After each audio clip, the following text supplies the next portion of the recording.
Welcome back to part 3 of our unexpected basement remodeling after our house flooded. This is our guest room. You can't really tell, but the floor is ruined in here from the water damage. Ew. I think that's mold, and I think this is mold. And it's wet. It's wet even over there, and it's wet all the way back here.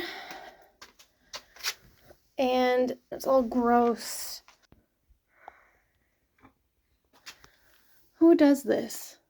Puts the wall on top of the floor. Nice. Very nice. So I'll have to take out this whole wall. Take out this. I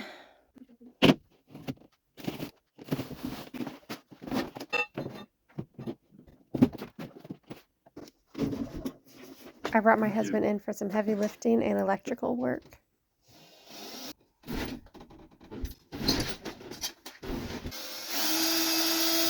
After we got that makeshift closet out, I worked on getting rid of this built-in headboard.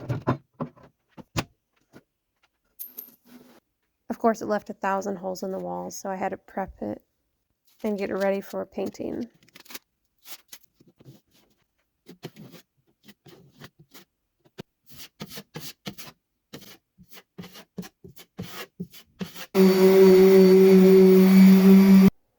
It's not perfect, but that's fine. It's literally just going to be a craft room. It is not that serious.